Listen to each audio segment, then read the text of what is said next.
Hello, welcome back to the channel. Um, I haven't posted a video for a day or two.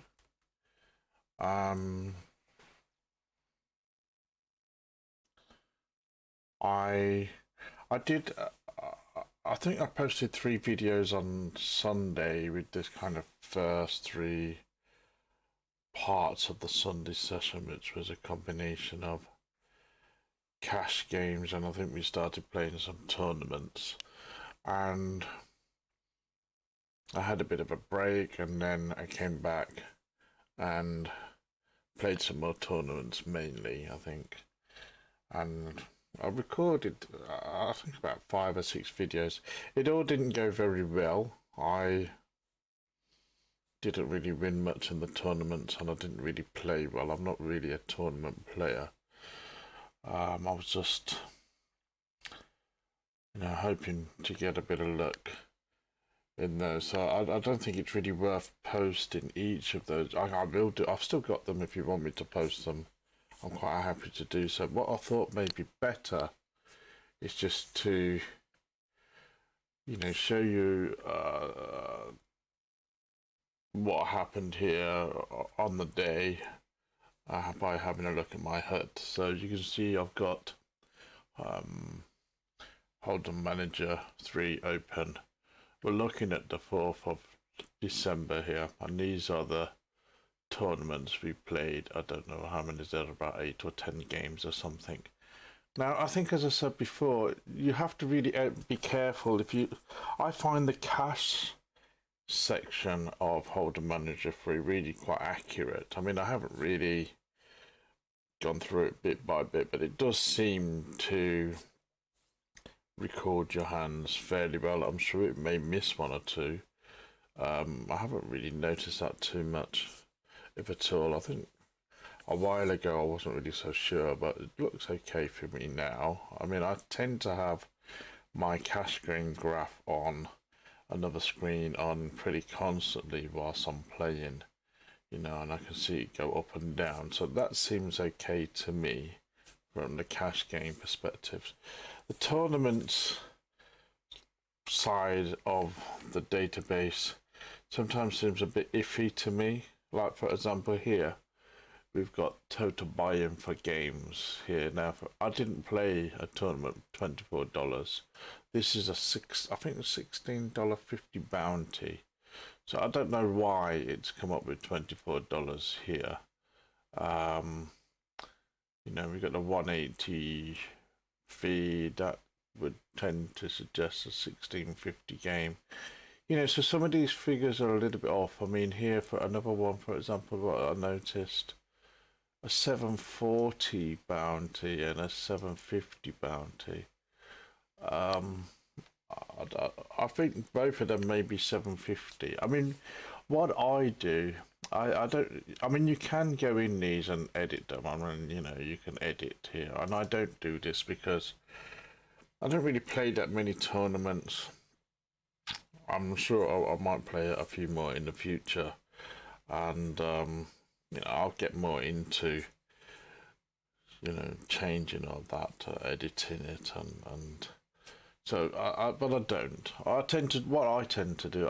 I have all this written down on a piece of paper, okay, and I just simple entrance fee, one column, winnings the other column, and then I compute that either on another spreadsheet or whatever. So here, this 58, probably not that much. It's probably about $40 or something. Mate. I don't know.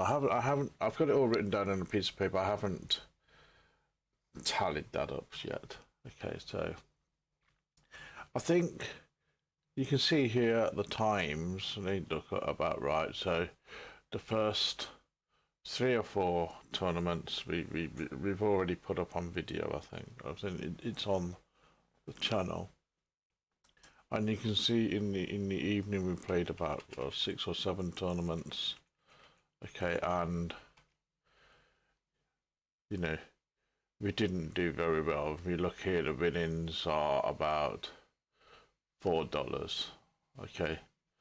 Um, what I can do, rather than go through every single hand of those tournaments, I can probably, I'll just show you the ones I went out on. I think what I was tilting badly, even though the buy-in fees were not that great. I was a little bit tired. I was swearing a lot in my videos. What seemed to be happening to me um, is I was just getting bad beat after bad beat after bad beat. Not only that, um, all my bad beats were against really high VP players. Now, in some of these documents, some of the players are playing 40, 50, 60% of their hands, okay? So, I'd open raise, or maybe open raise a bit bigger sometimes to try to not get them to call. That wouldn't happen, and I'd have a decent hand, and it just seemed to be whatever they had, they got. They were flopping straights, flopping flushes, and so on. And even though it's not a great deal of money, I mean, at the end of the day, here we've got on this chart here, it says table here, it says we lost $12 on the day. That's roughly about it, maybe a bit more. Okay, but not a lot of money.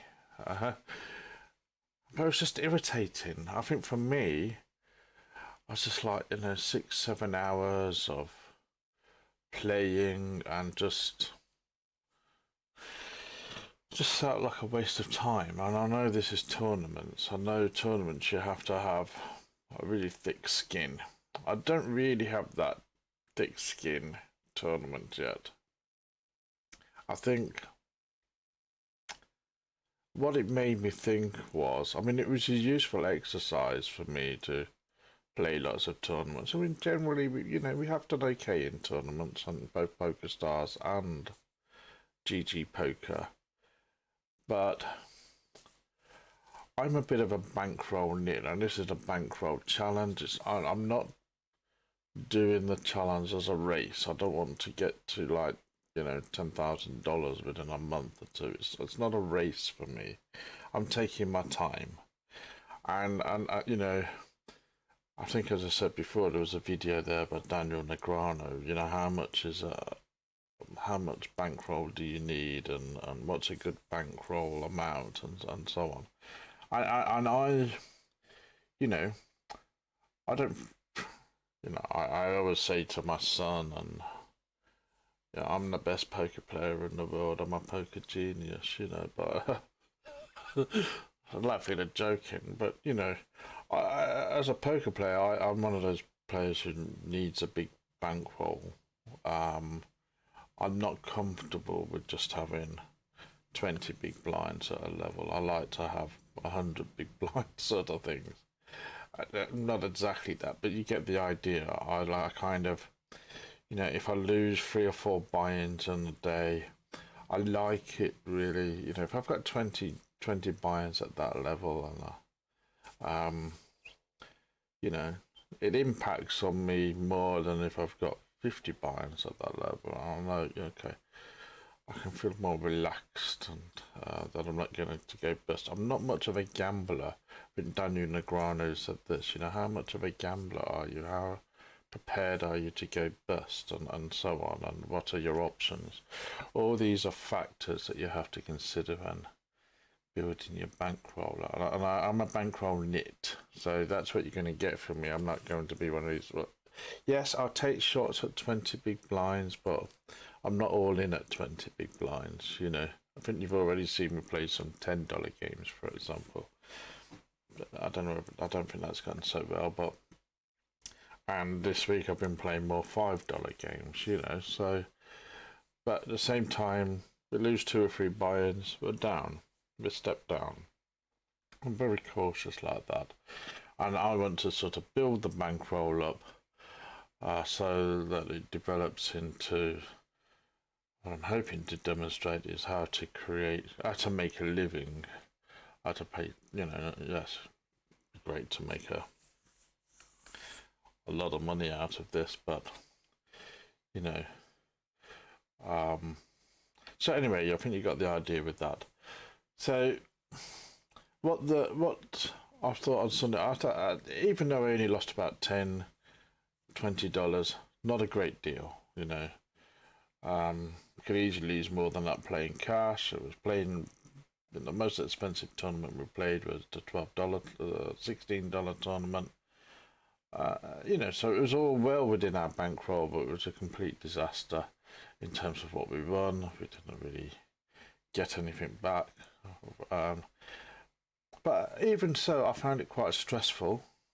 I kind of like, oh, there's bad beats. Oh, fuck, you know. So for me, it mattered just as much that I was losing $10 as if I was losing $1,000. You know, and I think I'm really passionate about. I just want to win, and I think I've said before, you know, if I've got tables on the screen, it doesn't really matter what buy-ins they are, or you know, it can be $2 game, $20 game, $50 game, $100 game. I treat it all the same, you know. I want maybe some of the $1 tournaments. I'm a little bit less, you know. I'm playing a little bit loose. I'm just fit and forward a little bit more there. Maybe I need to introduce that into some of the bigger games. I don't know, but I don't care so much about some of the $1-2 games. But you know, generally speaking, I want to win every game. You know, I'm not like, oh, I don't, I can't be bothered.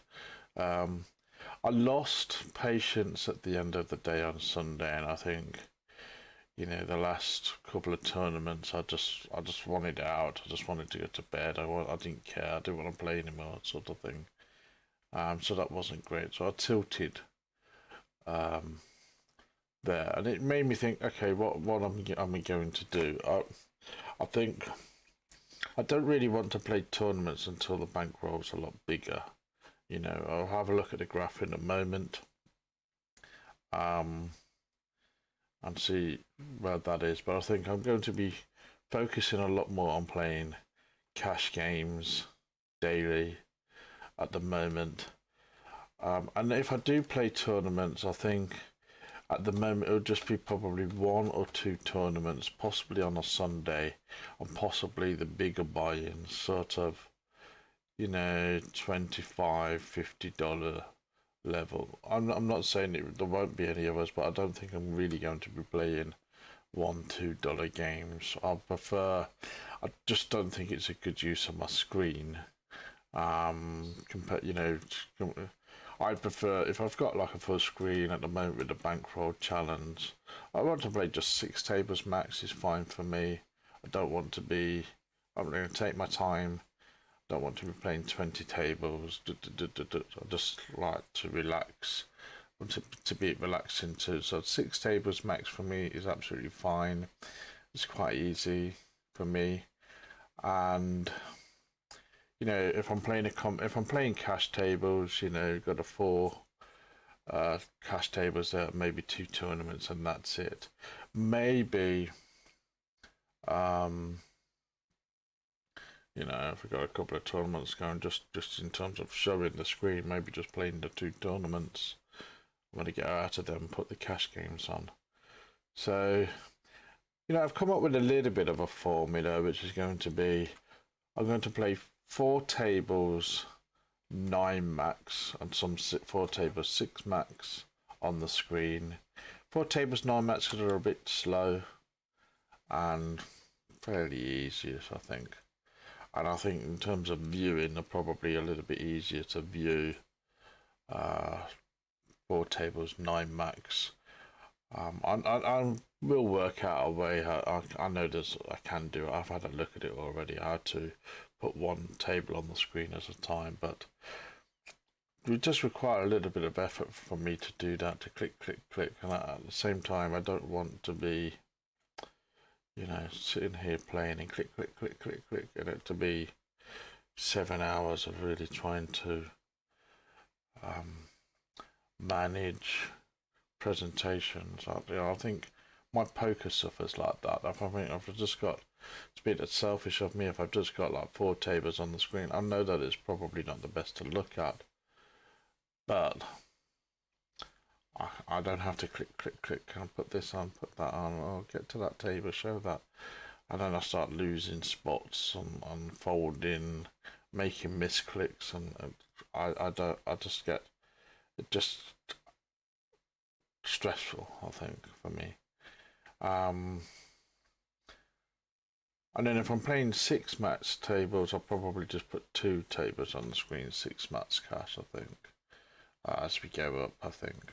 I'll make some adjustments here and there, so I think generally that's the way it's going to be. Not so many tournaments. If I do play tournaments, probably the bigger buy-ins. I don't think it's going to be as stressful as playing lots of documents for me, and mainly cash. My objective is to build the bankroll, I think, and I just have to go with what's working. But now it may not be pretty, it may not be glamorous, okay, but you know, now the bankroll is $200 or $300 or whatever, I don't know. We'll have a look at that briefly in a moment. And you know, we're nearly the end of the first month, so it's not a great deal, you know. You know, in some sense, oh, it's only $200 or something. Okay, yeah, but we're looking at it in percentages. It's plus 120% or something like that, you know. So, but at least it's giving us now. We started the bankroll the 12th of November. So what is it now? I don't even know. 7th of December. So you know, another 5 days, 4 or 5 days. That's 1 month completed. And then, you know, every month the aim would be to just, you know, build on that, obviously, but in a sensible way that is not really taking too much risk. Like I say, I'm not much of a gambler. I'm a bankroll nit, and I really want to. My strategy is going to be build the bankroll, probably fairly slowly. Yes, if we play some of those 20, 30, 40, $50 tournaments, and yeah, we get a hit in them, a final table, a first place, things start to change a little bit. You know, cash games, obviously.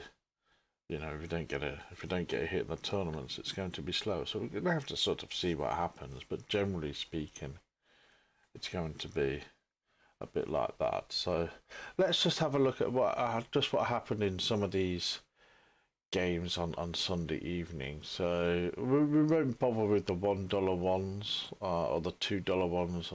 You know, so we'll look at the, you know, 2 or 3 here. The 440, and for those of you who, I'm sure a lot of you already have Holdem Manager.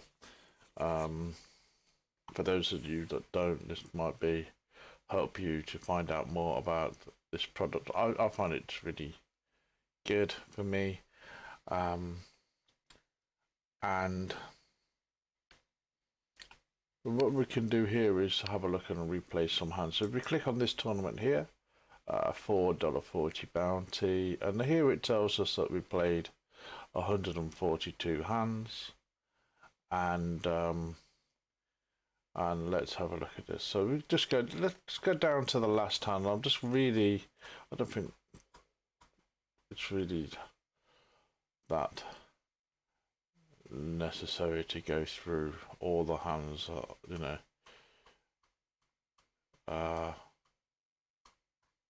Here, I'm just going to really just go through the hands where I got kicked out. I mean, one thing you can do here, you know, you can see the cards. The other thing I noticed about the tournament, I just go card dead a lot. Okay, it seems to me, and I think I was saying in the videos on Sundays, gosh, I'm going card dead. I'm not getting any cards. And then they end up getting a sort of premium hand and it gets wiped out.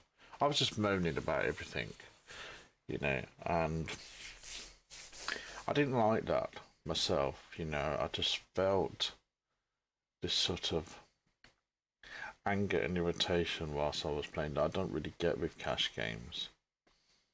And I think really what that reflects is my vulnerability in tournaments where I don't really know what I'm doing as well as I would like to know, you know.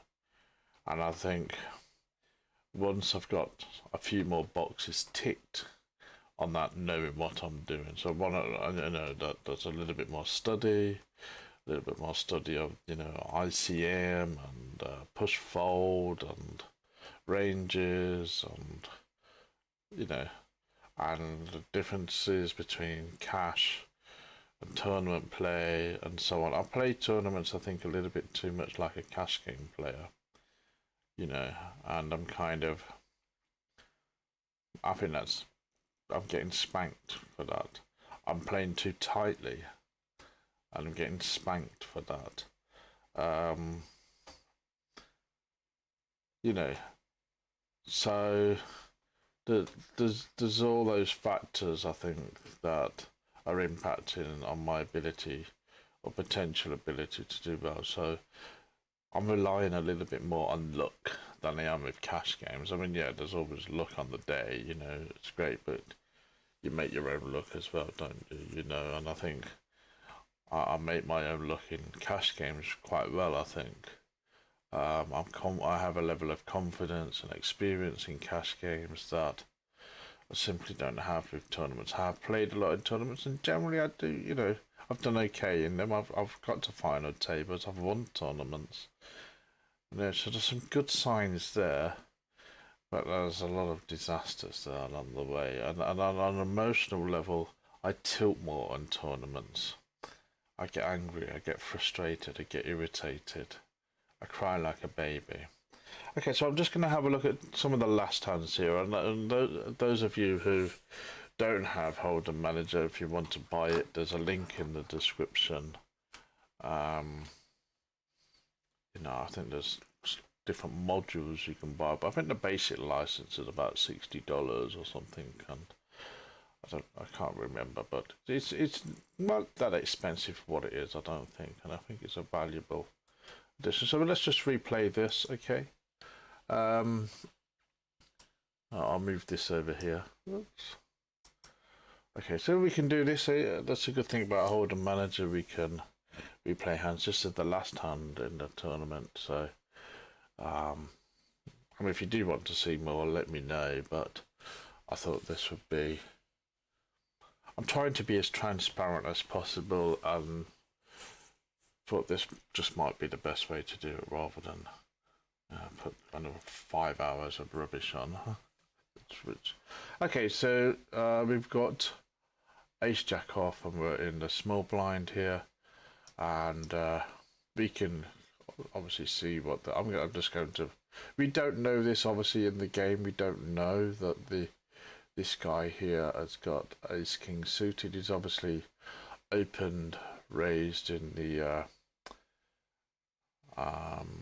under the gun early position, and so here we can have these cards off if we want, but we can imagine we have to guess what he's got. But I just thought I'd show you. So, but we don't in game. We don't know what he's got. I think the thing here as well, what I'm not putting on here is the HUD stats. I mean, we can do that, but what I will say is, I think this player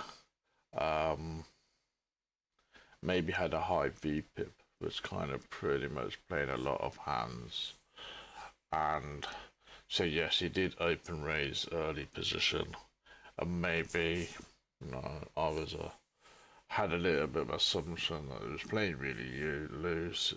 Yes, on one hand it should represent a strong hand, but also the player type was, playing a broad range of hands.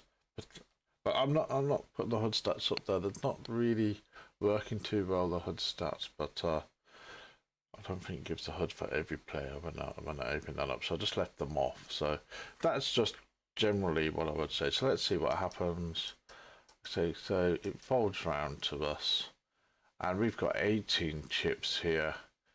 Ace Jack off, and by this time I think I think I was already getting quite irritated. I'd maybe lost one or two decent hands in this game, and so we just went for it. It has a chance. Ace Jack off, looking for a double up, and obviously it calls, and we're out. Okay, so we don't hit our. We really need a jack there to win, but so that was that one. We went out there. Oops, sorry. Didn't mean to do that. Let me just open that again. Sorry about that. Oops. It doesn't take too long. Rather than stop the video and start again, it doesn't take too long to come back up. There we go. Silly me. Okay. So that one was the 440. And let's have a look at this one. 750 here. So here we can see we played 128 hands, and again let's go to the last hand. Again, I think, or even by this time, I think this is one of the last tables on the screen, and I think I was just bored and irritated by what I was seeing, and so you just have to accept that. It's part of my, when you see these hands, I wasn't feeling that great. I wasn't, I'd lost the will to live, sort of thing, by this time. So let's replay this hand. Okay, so what I do know, this player with the 5-5 here, he played about 69% of his hands at this stage. So we played, we're about 140 hands into the tournament, and this guy had played, about 100 of those hands or something. So let's see what happened. We have Jack King suited, earliest position, so we open raise, probably could have gone a bit bigger there, potentially, or potentially could shove it, but that's would have been a bit crazy, but possible. I think there are arguments for that with a suited hand, particularly a weaker one like King Jack in a tournament, whereby you're probably wanting to get people to forward out, and you got a chance to double up. So it's a gamble to do that, but it's an option. I have seen that. Certainly in the documents, I've seen worse. But so I open by 2. The guy next to me, and we can see here obviously the hands that they have. We don't know this in game, and he's got 10-10, so he's ahead of us, but we've got 2 overcards. Again, we don't really know that in game, so he shoves.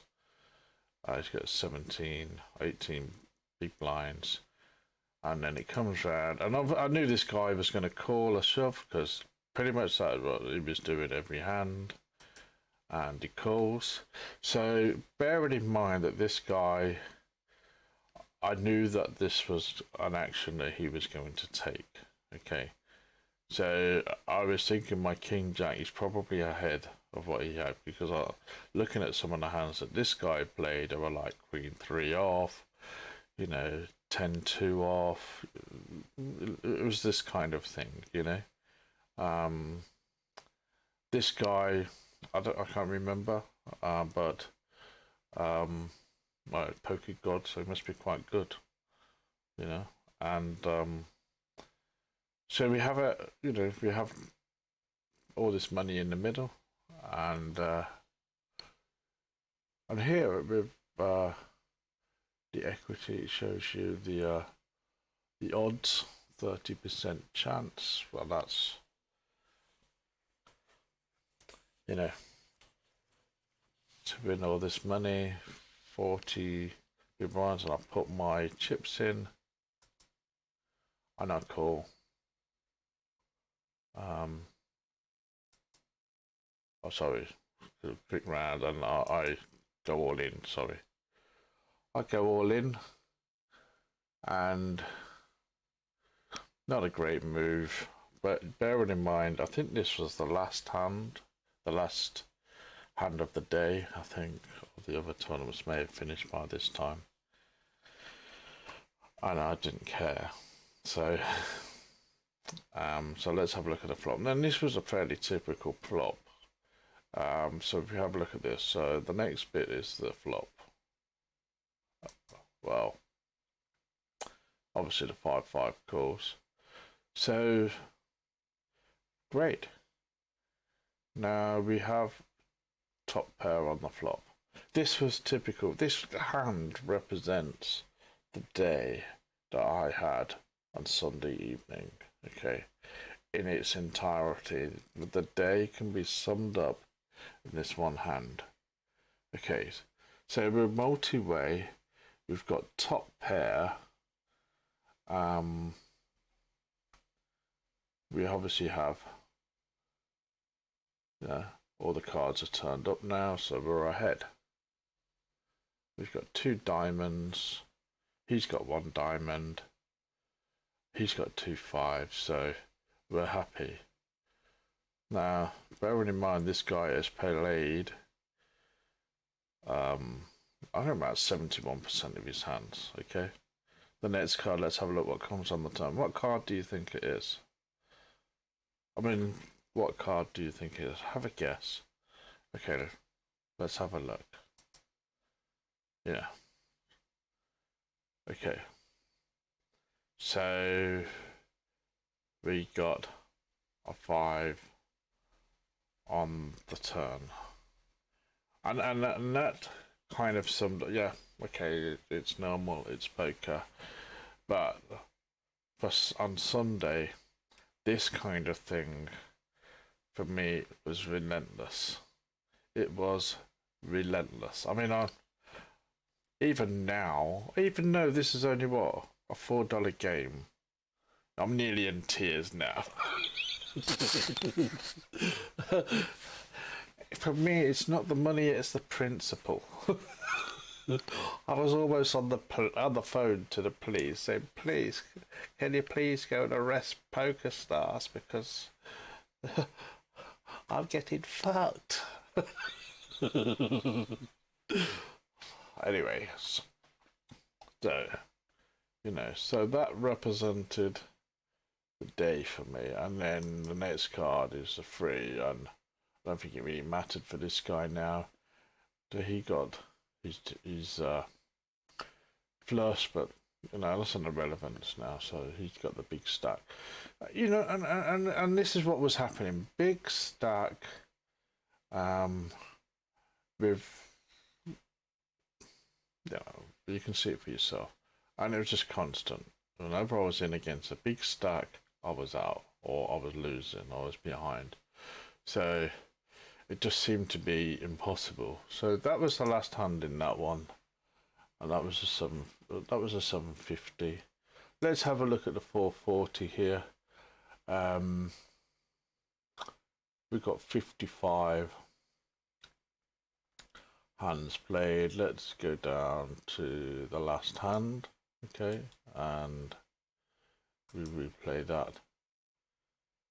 Okay, so let's have a look what happens here. We have an open raise, and obviously we can't see the cards in game here. This guy's got ace 10. Again, I think this guy was playing a lot of hands in game. So, and This guy calls. I think these two were playing a lot of hands in games. They were just, you know, min-ranging everything, limping everything more or less. I have a nice pretty hand here with Queen Queen, and I put it all in. I shove it down their face. Partly why I did that, I was tilted a bit. 38 with Queen Queen in a tournament, I think is a reasonable. It's a reasonable go. Also, these players were probably, you know, playing 50-60% of their hands. You know, so I don't think it's such a bad move, is it? It's not the worst move in the world, but yeah, it's a risk. It's vulnerable. And okay, so guy calls with ace 10 off because he's got a raggy ace, and the other guy folds. Let's have a look what happens. There you go. So, you know, again, all day, I had king, ace came on the flop. When I had queen, ace, or king, or both came on the flop. When I had ace, king came on the flop. The other guy had king. So it's one of those days, you know. I just had people get sets against me all the time, and when I had a set, they'd get flushes, and I had sets over sets. So it was just everything that could go wrong went wrong. Okay, and I think, like I said, I lost the will to live. So that was that one, and out we go. So no, I'm not going to bother with the $1-2 games. This one, it says 24, as I've already said. It's not 24. It's a $16.50 bounty, I think. So we only played 14 hands here. And let's just have a look at the last hand. Again, I think by this stage, I just wanted the day to end, you know. And this is a really bad hand. I think this is represents where I was with the game. So this is tilt. This is not what I would usually do.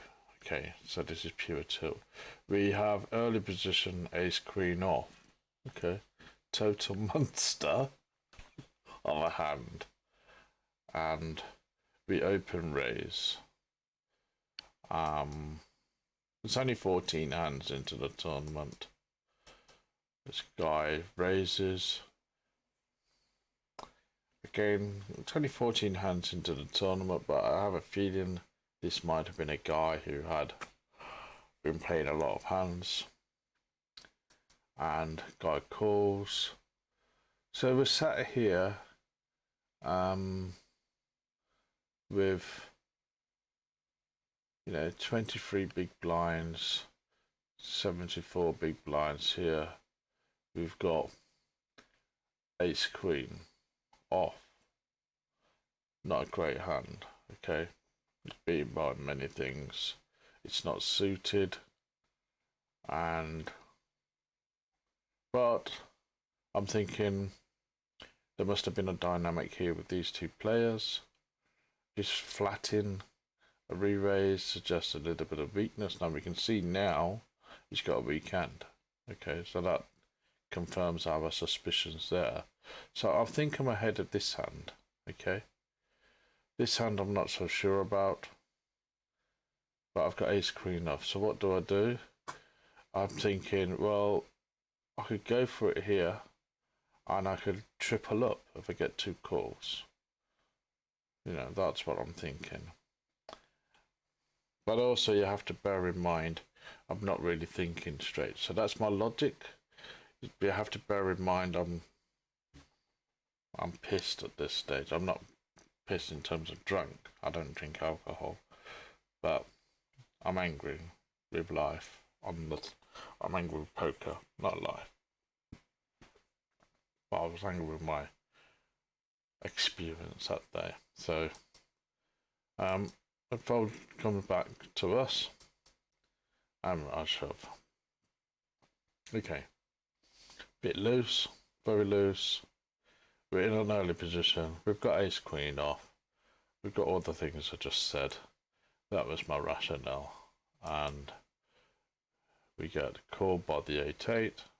Again, very early in the tournament. He's prepared to put his stack in. So obviously I'm worried about that. Let me beat. And the king queen comes in as well. Let's have a look. Ta-da!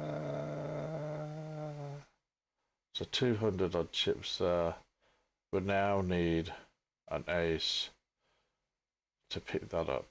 The next card is a jack.